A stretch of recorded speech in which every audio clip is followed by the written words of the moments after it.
You're listening to Proven Perspectives, a podcast with John Hawkins, the founder of Leadership Edge. I'm Laura, John's daughter, and in each episode, we'll explore a topic related to life, leadership, or mentoring. Through over 50 years of faith in Christ, John has learned proven life and leadership perspectives that will equip listeners for a lifestyle of leadership in their marriages, families, careers, communities, and churches.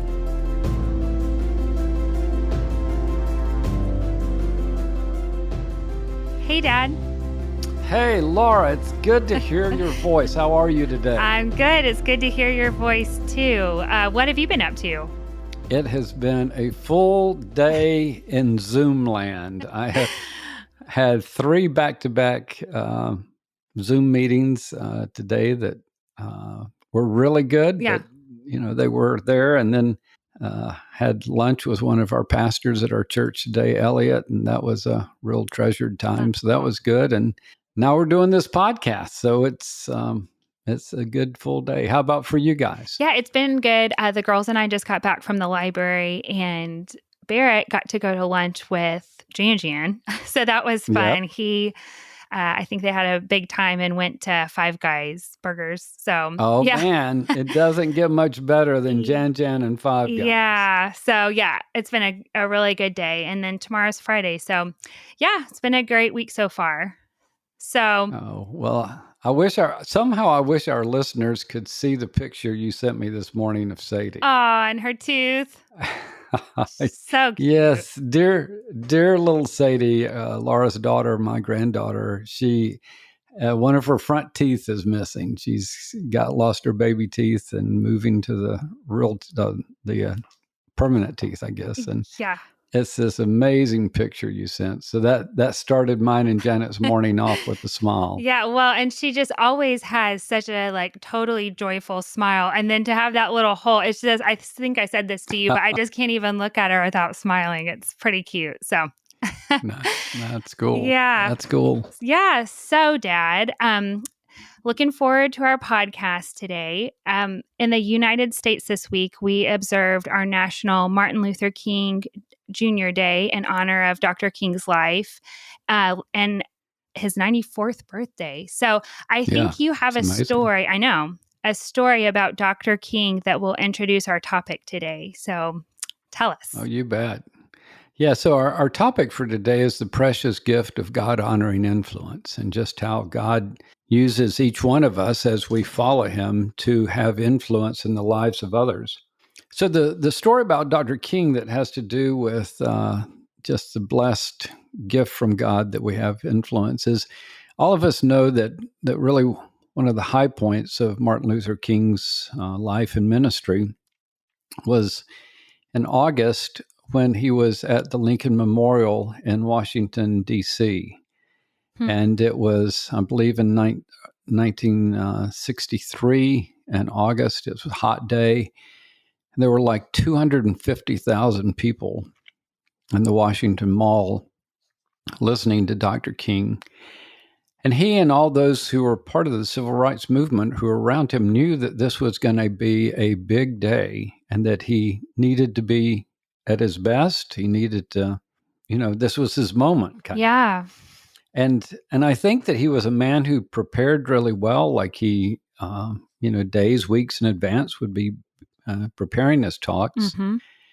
But he got to this one and he just was really uncertain what to say. Mm-hmm. So the night before the speech, he was a little bit uncertain. And then even the morning of. And so he had asked a woman to sing prior to him coming to speak. And this lady's name is Mahalia Jackson. And at that time, Mahalia was at least a nationally known, if not internationally known, Black gospel singer. And she was older than Martin and was kind of a mother of the faith in some ways. And so she was there on the podium and sang right before Dr. King stood up to give his speech. And so Dr. King begins his speech, and, if you listen to the recording, which I did just the other day, he's doing fine in the first half of the speech, and he's using, an analogy of how America's written a bad check to the Black community and that they can't cash it, kind of thing. So it's going well, but it's just not quite landing into place. And so the story goes that kind of right in the middle of his speech, Mahalia Jackson speaks out to him in a way he can hear. Tell him about the dream, Martin. Tell him about the dream. And they say that when he heard that, it clicked. And he kind of pushed his notes aside and he began the I Have a Dream speech, which is, some say, one of the most important speeches in the English language that's ever been given. And, I had never heard that story until this week. Yeah, me either. And I'd always, thought so amazingly well of the speech.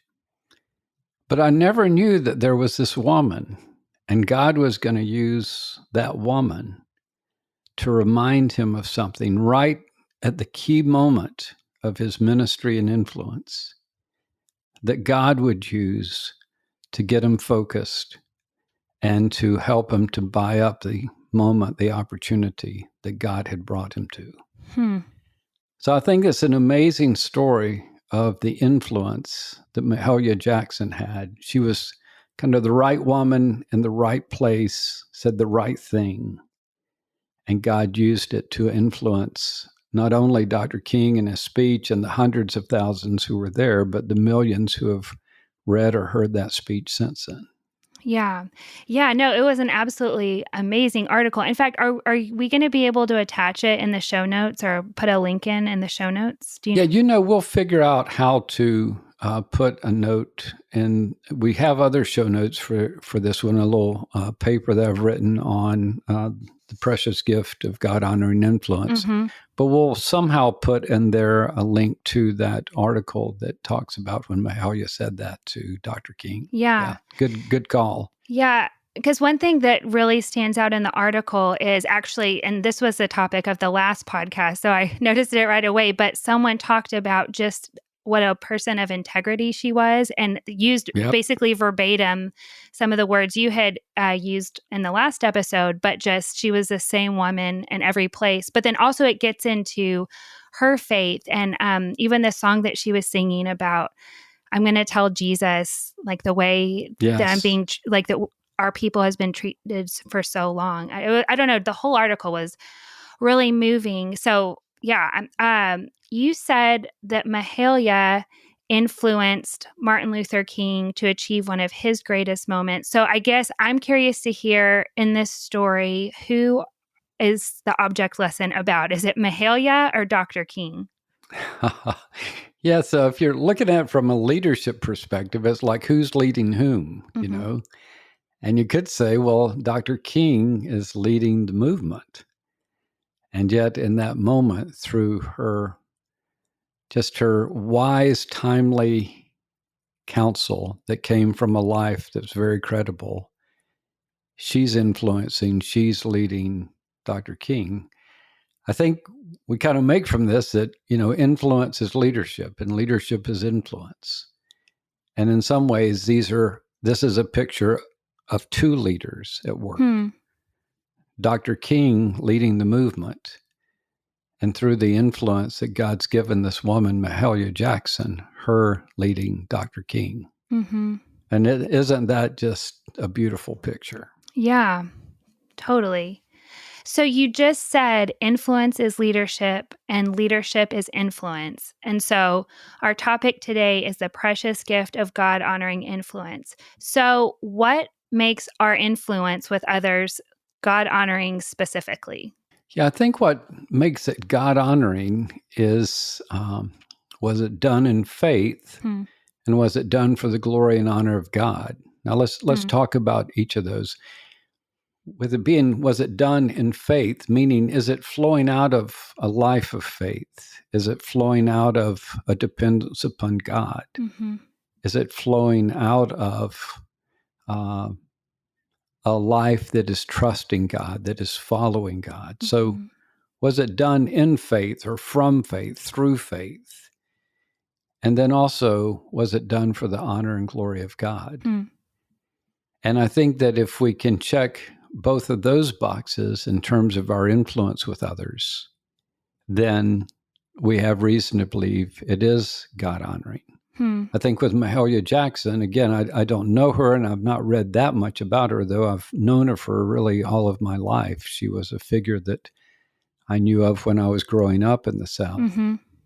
It seems that she was a woman of very sincere faith, and her counsel to Dr. King that day flowed out of or was from her faith. Mm-hmm. And in her songing, in her songs and in her life, it seems like there was a longing for him to be glorified and honored. And so it seems like it looks to me like God honoring influence, certainly.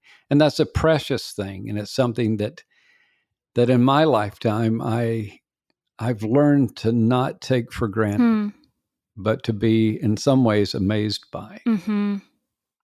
Yeah, man, that's really good. Well, and I'm looking forward to kind of diving a little bit more into the, like what you're talking about with the preciousness. One thing that stands out to me so far is when you're talking about like doing it for the glory and honor of God, and the way that you tied that to that requires that it's being done with dependence on God or with faith in God. I feel like that's just something God keeps kind of bringing up a lot of times through you and in other places too. But what really honors God is when we're stepping out, not in our own resources or even our own preparation, but with trust in God. So anyways, that's a takeaway for me so far. So where do you see this kind of influence in the Bible? Well, I think you start in the Bible with all the reasons you could ever want as to believing that no human will ever have God-honoring influence. Meaning, we read like Isaiah 53:6, all we like sheep have gone astray. We have turned every one to his own way, and the Lord has laid on him the iniquity of us all. So, we're all these, sinful, misguided sheep that have willfully gone our own way. Or Romans 3, verses 10 through 12, as it is written, none is righteous, no, not one. No one understands. No one seeks for God. All have turned aside. Together they have become worthless. No one does good, not even one. That's not quite a source for a God-honoring influence.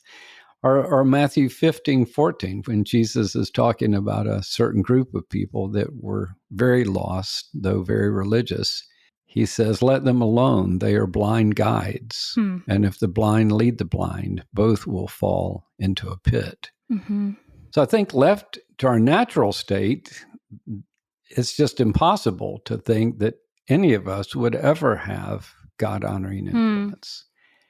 And yet, as we see God at work, we begin to see through the gospel that he does amazing things to have that kind of influence through us. There are a few verses that I've looked to that have helped me with this over the years is like John chapter 1, verses 40 through 42. And this is in the J.B. Phillips translation. It says, one of the two men who had heard what John had said and had followed Jesus was Andrew. And Simon Peter's brother, he was Simon Peter's brother. He went straight off and found his own brother Simon and told him, we have found the Messiah, meaning, of course, Christ. And he brought him to Jesus. So here you have this picture of this man who has only known of Christ a number of hours, perhaps a number of days.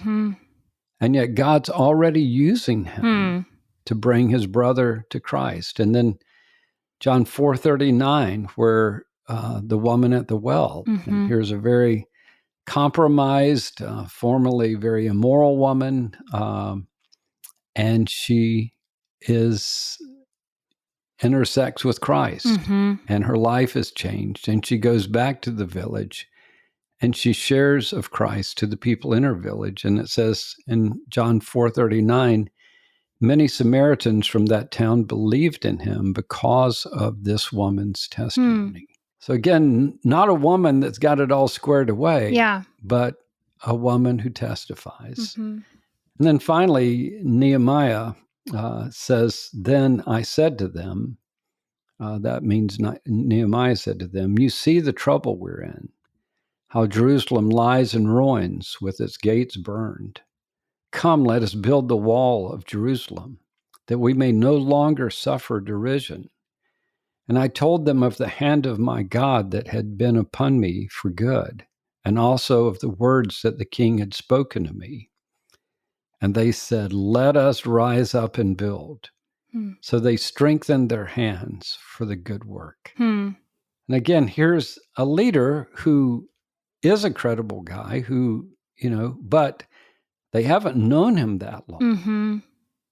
And yet, from his influence, he's able to lead God's people to do that which God's called them to do, to rebuild the walls of the city. Mm-hmm.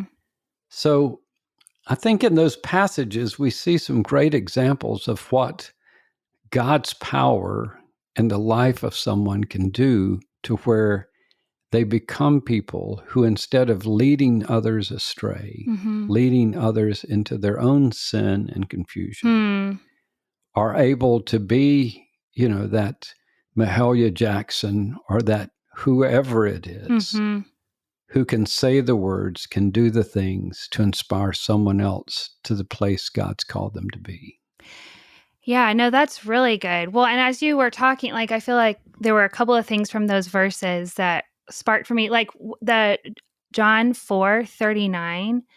Dad, one thing that I feel like is that I appreciate so much about you is just like your eye to see like what God is doing and how God is being faithful. And I just appreciate that so much about you, just how often you have done that in my life. But I hadn't thought about this verse in that way of, just like what a huge gift and like just amazing grace that God is willing to give any like Christ follower, even if she had been a Christ follower for like less than an hour.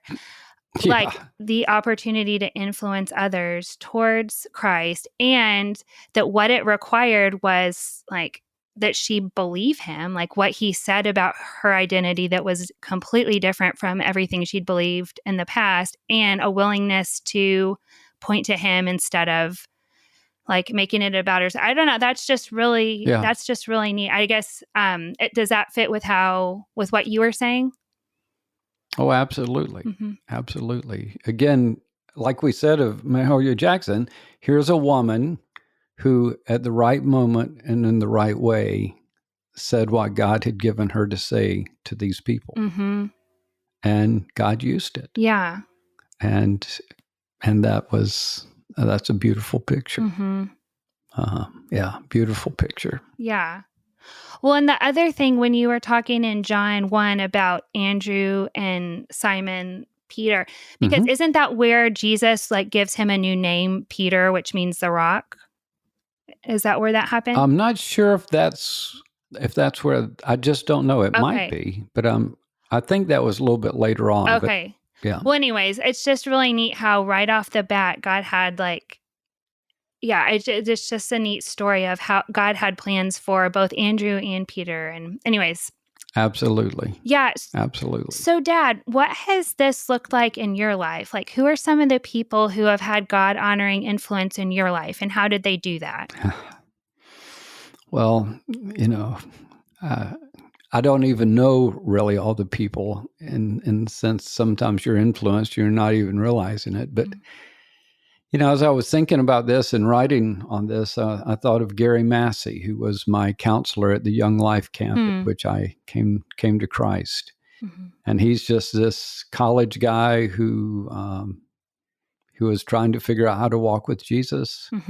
And he took an interest in me, and he helped me to understand that God loved me and wanted me. And that's an amazing story. And then Ron Austell, who I think we talked about in the previous podcast, he was my young life leader, and I actually worked for him for a while. He just took an interest in me, brought me along. Pastor T.A. Lineberger, who was the director of a camp that I worked at. Certainly Harold and Deborah Bullock, and my years at seminary and then beyond, and their ministry in Fort Worth. Yeah. So much shaped who I am and how I understand life. And then absolutely, my wife and your mom, Janet, she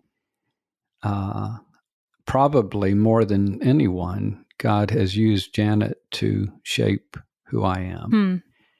And it's interesting because, these people I listed, they're very different from each other. Yeah. And some of them are just brilliantly smart. Some of them are kind of like me, just more kind of regular people. But they played their bit. They did their part. They came alongside me and said to me and did for me and showed me what they had to give, to show. And each was faithful to do their part. And I look at my life now, and I'm sure that God could have lined out my life in different ways than it was. But I can't imagine where my life would be apart from the impact of the influence of these people. Yeah. And again, I think for me, as I really wonder on this, just wonder in how God does this, I think for me, what's most wondrous is just the simplicity of it all. A couple of these people I mentioned are pastors, but it wasn't that they were pastors. It was just they were faithful, and they were, I guess, freed up enough from themselves to where they could take an interest in me and say the things and do the things that they could say and do to help me along. And it has shaped my life immensely. Yeah. Yeah, that's really neat. So I guess and you gave some examples, but like you talked about, sometimes it was verbal and many times it was without words. So it sounds like a lot of the influence happened from observing their lives, and then also some things that they intentionally taught you or intentionally maybe saw in your life and brought up, or are those kind of the ways that they influenced you? Yeah. They just, in a sense, came alongside me and opened up their lives to me, and let me learn and grow, and encouraged me a lot, and sometimes confronted me, and just gave me the help along the way that I need. I think that, especially for us older Christians, one of the things for us to realize is that sometimes the most important thing that we can say to a younger believer is, you're doing really well. The Lord's with you, you're following him, and God's at work, and you're doing well. And I see that a lot of times with young to middle-aged men that I get to know. I think sometimes the most important thing for me to say to them, if it's the truth, is, you're a really good guy. The Lord's at work, and you're doing well. And just remember that. I think the influence we have in some ways might be in different contexts than that, but I don't think it's ever more complicated than that. It's just coming alongside and telling the truth about what you see God doing in and through them. Yeah, that's really neat. Yeah, so it sounds like one additional thing is just the piece of encouragement and kind of calling out the good. Yeah. We've talked a bunch in the podcast, Hebrews 3:13, but encourage one another day after day, as long as it's still called today, so that none of you may be hardened by the deceitfulness of sin. And it's just that daily showing up and encouraging, putting courage back into their hearts to believe God and to walk with him, to follow him. That's neat. Well, and like when you were saying that, that made me think of, I know we both are big Amy Carmichael fans, and like Yes.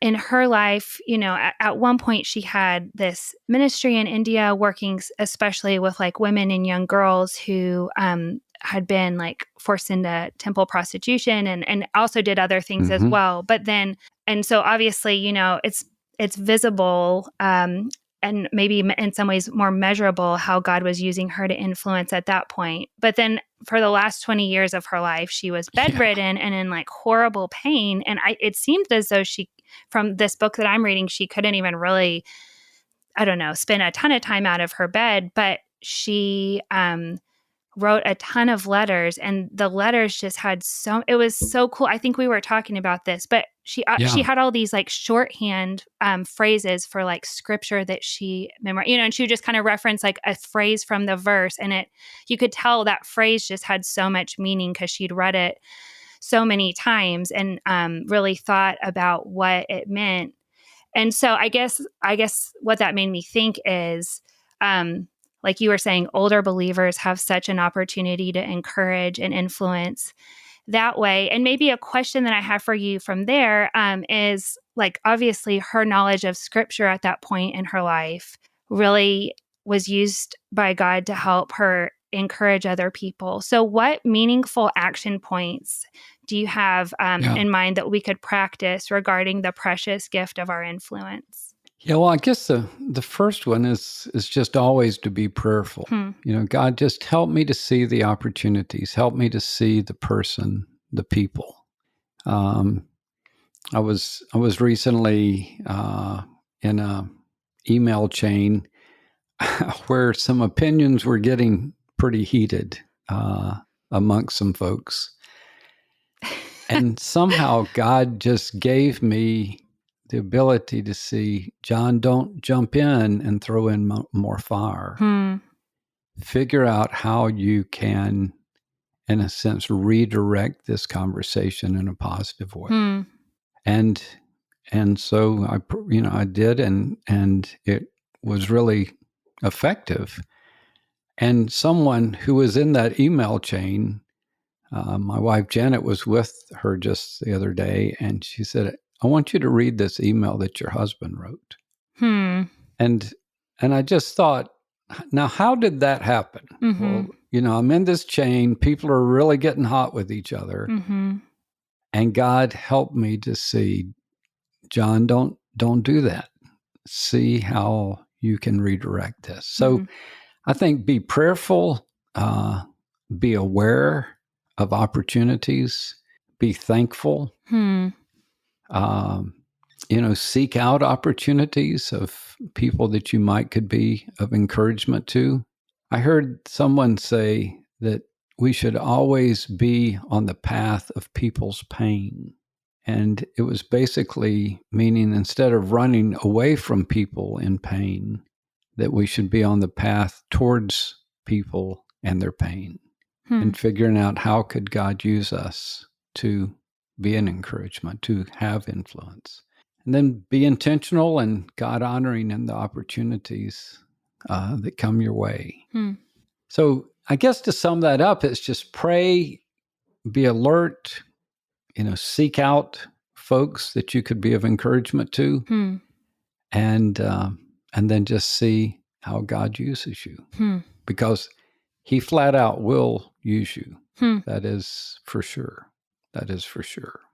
That's awesome, Dad. I think one of my takeaways is just like when you said that it is a precious gift, and I guess just having a thankful heart and when opportunities do come. So thanks. This was really helpful for me, and I bet it will be for our listeners. Do you want to wrap us up? Yeah, well, for our listeners, we always are glad to have you in these discussions between Laura and me, and we hope that you will do this, that you'll be prayerful, that you'll be looking for the opportunities, that you'll be available and ready to be a cup of cool water, to be, broken bread and broken fish, just somehow be a part of meeting the needs of the people around you and encouraging and influencing them both towards Jesus, but also just towards becoming the men and women that God's called them to be. At Leadership Edge, we're always glad to be of any help we can. We hope you'll visit our website at www.lead-edge.com. You can find a lot of resources there on leadership and mentoring, other kind of things like that. And we hope you'll visit that. So, Laura, with that, I'll throw it back to you. Great. Thanks, Dad. And thanks, listeners, for joining us. Listeners, if you would like more perspectives on life, leadership, and mentoring, please go to the Leadership Edge website at lead-edge.com. Or if you have questions or ideas about future podcasts, please reach out to us at lei@lead-edge.com. We look forward to hearing from you.